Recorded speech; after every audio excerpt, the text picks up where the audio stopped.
Hermanos, en esta mañana quiero que volvamos a la lectura de la liturgia en Mateo 11, del 25 al 30. Y vamos a hablar un poquito del gozo y la felicidad del Evangelio. Hay un fenómeno dentro del púlpito reformado que tiende a ser un poco peligroso. Los púlpitos reformados tienden a ser eminentemente bíblicos, pero también eminentemente cercanos a la ley de Dios, como debe ser. Y por el miedo a que las emociones tergiversen el mensaje del Evangelio, como lo hacen, desterramos gran parte de esas emociones. Las aplacamos,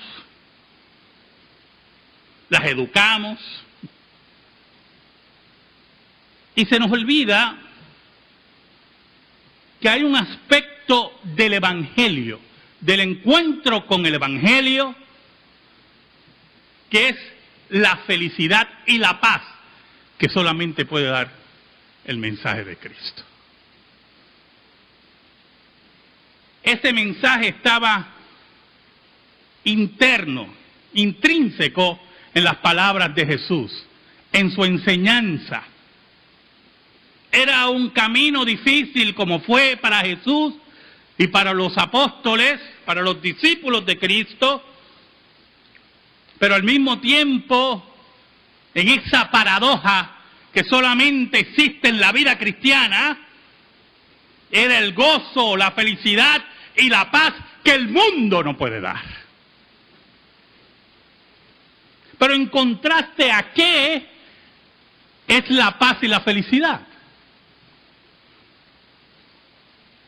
Porque usted puede estar triste días porque no ha comido, en una situación de pobreza en uno de esos países, y cuando se le sirve un plato de comida, usted tiene accesibilidad a la comida, eso le da gran felicidad. No solamente porque sacia su hambre, sino también porque le da nuevas energías. Y si en ese proceso de hambruna puede alimentar a sus hijos, su corazón rebosa de alegría. Ayer estaba viendo un documental con mi esposa de la trata humana en Filipinas, de niñas de 12, de 13 años, esclavizadas en la sexualidad inmoral por hombres y mujeres que no tienen ninguna calidad humana. Y la felicidad de ellas cuando son rescatadas por las autoridades, en contraste a la vida que llevaban, manoseadas, explotadas, por gente sin escrúpulos, enfermos, hundidos por el pecado, depravados e inmorales. Por lo tanto, para que la felicidad y la paz llegue a nuestras vidas, tiene que haber un contraste. ¿Qué fue lo que encontraste? ¿Y qué no tenías? Si tú no tienes esa paz y alegría, tú no tienes a Jesús. Algo pasa. El Evangelio es alegría y paz. Es felicidad, es paz emocional. Oramos. Señor bueno, qué bueno tú eres. Tan bueno que tú eres, Padre. Y nosotros tan malos. En esta hora, Señor, escóndenos bajo la sombra de la cruz. Perdona nuestros pecados. y llega al corazón de tu pueblo, de los tuyos. Redarguye la vida de aquellos que necesitan la paz y la felicidad que solamente tú das. Te lo pedimos, Señor, en el nombre de Cristo Jesús. Amén y amén. Dice el versículo 25, en aquel tiempo respondió Jesús, dijo, te alabo, Padre, Señor del cielo y de la tierra, porque escondiste estas cosas de los sabios y de los entendidos y las revelaste a los niños. Y entonces Jesús comienza con un sarcasmo esa perícopa. Hablando de los sabios, hablando de los entendidos, hablando del fariseísmo, hablando de la clase religiosa de Israel, esos que se creen sabios, esos que se creen entendidos, esos que dominan, según ellos, la ley, a ellos tú le escondiste estas verdades. A ellos tú los reprobaste. A ellos tú los olvidaste. Y las revelaste a los niños, a los elegidos de Dios, a los de Dios, que Él llama niños. Porque hay que tener la fe de un niño para creer en esto. Se lo revelaste a aquellos que por el Espíritu de Dios están en la disposición de creer cada palabra de Dios, cada pronunciamiento del trono de la gracia. No son los que cuestionan, no son los que preguntan, son aquellos que obedecen y saben cuál es su condición delante de Dios. El versículo 26 enfatiza, recalca la soberanía de Dios en la revelación. Sí, Padre, porque así te agradó. Sí, Padre, porque así tú quisiste. Sí, Padre, porque tu voluntad es la que rige la revelación. Eres el Dios que domina todo lo revelado y decide revelarlo a quien quiera, como tú dices y en las pautas que tú has establecido. Y añade el maestro en el versículo 27, todas las cosas me fueron entregadas por mi Padre. Una declaración de divinidad. Siempre todas esas declaraciones de Jesús son declaraciones de divinidad. Y la gente pierde el contacto con eso. No hay un análisis, no hay una exégesis correcta. Solamente póngase en el lugar de Jesús y diga, todas las cosas me las entregó Dios. ¿Qué la gente va a pensar de usted? Jesús dijo de él mismo, todas las cosas me fueron entregadas por mi Padre. La revelación de Dios está en mis manos. Yo soy el cierre de Dios. Yo soy la culminación de la revelación de Dios. Yo soy el cumplimiento de la profecía. Pero añade Jesús, y nadie conoce al Hijo sino el Padre. La intimidad en la divinidad, la revelación en la divinidad, la relación de padre e hijo es única. Por eso, cuando Jesús enseña el Padre Nuestro, dice, ustedes orarán así. Padre nuestro que está en los cielos. Nunca Jesús, nunca en los evangelios, ora con los discípulos diciendo, Padre Nuestro. La relación de Jesús con su Padre es única. No se comparte. Es la relación de la divinidad. Es la relación de Padre e Hijo en la esencia de Dios. Por eso solamente el Padre conoce al Hijo en su totalidad. Por eso el Hijo solamente conoce al Padre en su totalidad. Por eso Pablo dice en 1 Corintios que el Espíritu Santo escudriña lo profundo de Dios.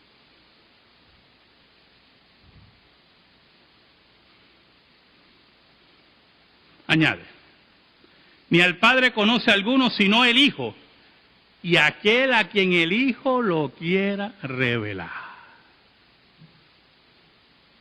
Es el acto soberano de Dios de revelar por medio del Hijo a los suyos la salvación y la vida eterna. Es el acto soberano de Dios que viene desde la eternidad, cuando Dios predestina a los suyos y decide en el tiempo y en el espacio revelarle la gran verdad que es a través de Cristo. Por eso es imposible que usted diga que conoce a Dios y no conoce a Cristo. Porque solamente a través de Cristo se conoce a Dios. Si usted dice que tiene a Dios y no tiene a Cristo, tiene un ídolo. Si usted dice que tiene a Dios y no tiene a Cristo, tiene un Dios falso. Porque solamente Cristo revela al Padre. Pero aún más. Y aquí entramos en el aspecto emocional del Evangelio. Venid a mí todos los que estéis trabajados y cargados, y yo os haré descansar. Entonces, aquellos que no leen la Escritura completamente, que les gusta sacarla de contexto, ¿verdad? Leen solamente ese versículo. Y ahí lo dejan. No leen lo que vino antes de la perícopa que hemos leído, tampoco leen lo que viene después. La invitación de Jesús es aquel que tiene que el espíritu afligido y lo reconoce. El pobre de espíritu, como dicen las bienaventuranzas. Venid a mí los que estéis trabajados y cargados. Aquellos que no se elevan sobre las personas, sobre los mortales, para hablar de su suficiencia espiritual, son aquellos que se sienten faltos delante de Dios, que reconocen su condición delante de Dios. Esos que por el Espíritu de Dios se les revela la profundidad de su condición. Ahora, el versículo 29 es otro versículo que ha sido mal interpretado. Llevad mi yugo sobre vosotros y aprended de mí, que soy manso y humilde de corazón. Entonces, cuando las personas oyen la palabra yugo, piensan en bueyes. Y creen que ese yugo se refiere al yugo de los bueyes. Y lamentablemente ese no es el contexto en que Jesús está hablando. Si usted me acompaña a Hechos, capítulo 15, versículo 10, va a entender mejor las palabras del Maestro. Hechos 15, 10, Pedro, en el concilio de Jerusalén, dice: ahora pues, ¿por qué tentáis a Dios poniendo sobre la cerviz de los discípulos un yugo que ni nuestros padres ni nosotros hemos podido llevar? ¿Sabe? En la literatura judía, un yugo expresaba o presentaba la suma total de las obligaciones que existían en conformidad a la enseñanza de los rabinos, a la enseñanza de los ancianos. Y todo ese yugo, cómo tenían que llevarlo. A eso se le llamaba yugo en la enseñanza rabínica, en la literatura judía. Cuando Jesús está hablando de yugo ahí, No está hablando del yugo de los bueyes. Está hablando del yugo de las obras. Del yugo de las obras y de las acciones que los rabinos querían enseñarle a la gente. Y tienes que hacer eso, y tienes que lavarte las manos cuantas veces, y tienes que cumplir la ley así. Todo ese yugo, todo ese sinnúmero de leyes de los ancianos. Toda esa búsqueda de salvación. Eso es un yugo terrible, hermano. Es el yugo de las obras. Es el yugo de la Torá, de la interpretación de la Torá, como se llamaba. El yugo de los mandamientos humanos. Y Jesús hace un contraste entre ese yugo y su yugo. ¿Y cuál era el yugo de Jesús? ¿Cuál era el yugo del Maestro? Confíen en mí. Crean en mí. Lleven mi yugo y aprendan de mí. Es la hora para aquellos que están cansados de ese yugo de obra, están cansados de ese yugo de acciones que no llegan a Dios, sea desechado y pongamos el yugo del Maestro en nuestras vidas. Por eso Jesús dice que cuando llevamos ese yugo, hallamos descanso para nuestras almas. Encontramos la paz y la felicidad que el mundo no nos puede dar. Pero aquí entramos en dos contrastes, hermano. Número uno, está la persona que quiere cumplir la ley de Dios a perfección para agradar a Dios por su salvación. El legalista. Aquel que dejaba a un enfermo en sábado, pero llevaba su buey a beber agua. Aquel que tenía que cumplir los preceptos de los ancianos paso por paso para ser salvo. Llegaba un momento, si era un hombre y una mujer sincera, que admitía que no podía. Lo agobiaba. Los que estuvimos bajo ese yugo y conocíamos a Jesús, sabíamos que no podíamos.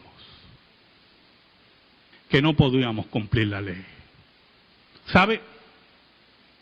Varias ocasiones un hermano habló conmigo pidiendo oración. Escuche, pidiendo oración.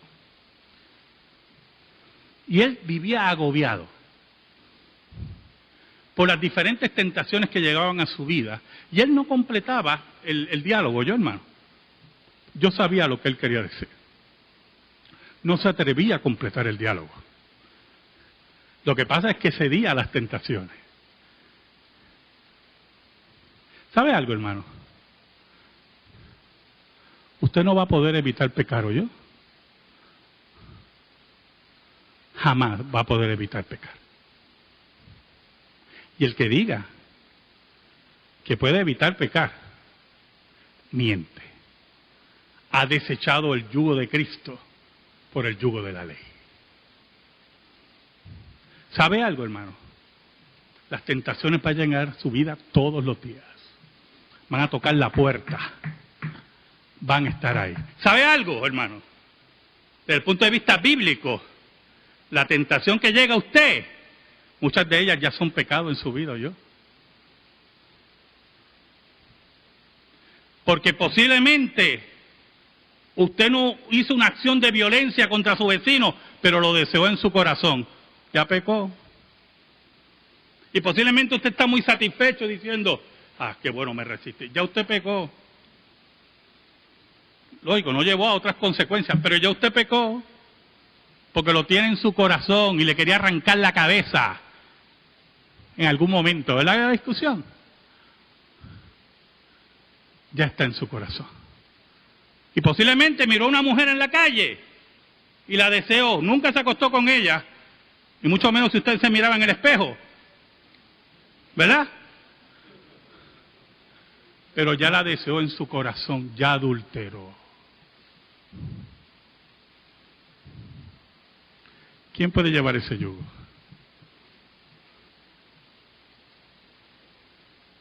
Dígame, ¿quién es el valiente que se atreve a decir delante de Dios que puede llevar ese yugo?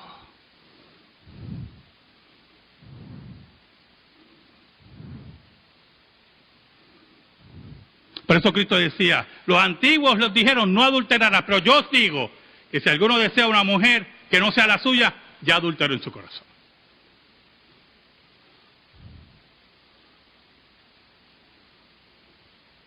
Cuando tú reconoces que no puedes llevar la ley de Dios y vas al yugo fácil de Jesús, donde está el perdón y la paz que solamente Dios puede dar, ahí vas a encontrar la verdadera felicidad. Pero hay otro contraste, hermano. Están los que están fuera del reino. Están aquellos que buscan la felicidad y la satisfacción hedonista en los deseos carnales, en los pecados impronunciables. Para ellos esa es la felicidad, las borracheras, los chismes. Para ellos esa es la felicidad, los adulterios, los robos, las mentiras. Ese es el segundo contraste. Esos son los que buscan la felicidad fuera del reino de Dios. Y un día se dan cuenta que el mundo no le da esa felicidad. Porque no importa cuánto beban, van a necesitar estar borrachos todo el tiempo para olvidar sus problemas. No importa cuántas mujeres tengan, ninguna le da la satisfacción que buscan. Y siempre hablamos de los pobres hombres, ¿verdad? No importa cuántos hombres también tenga la mujer, ¿o yo? Y no importa las candilejas y la búsqueda de las luces, no hay felicidad. Y un día, frente al espejo, solos, en su casa, en su habitación, se dan cuenta que están vacíos y no son felices. Aquí Jesús los invita a tomar su yugo, para que sean felices, como ocurrió con Zaqueo, que era tan feliz que iba a entregar todo, 4 veces de lo que había robado, porque había encontrado algo que el mundo y las riquezas no le daban. ¿Sabe, hermano? Cuando hablamos también aquí de yugo, se habla de ese famoso yugo que se ponía sobre los hombres, era un tipo de madera, para distribuir el peso. Y cargaban, ¿verdad? Piensa en 2 cubos, en cada lado, y llevar el peso. Se buscaba la distribución del peso, ¿verdad? Y que no hubiera mucha carga, pero algunas veces los 2 pesos en cada extremo eran sumamente pesados. Y no importaba cómo lo distribuyeran, te doblaba.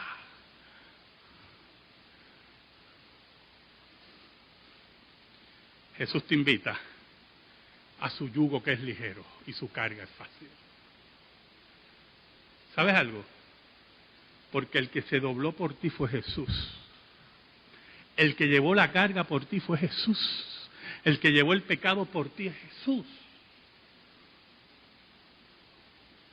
Y en este segundo contraste, cuando encuentras que el peso del mundo por el Espíritu de Dios es abandonado por ti y eres entregado a Jesús, vas a entender cuán grande es la paz y la felicidad de haber conocido a Cristo.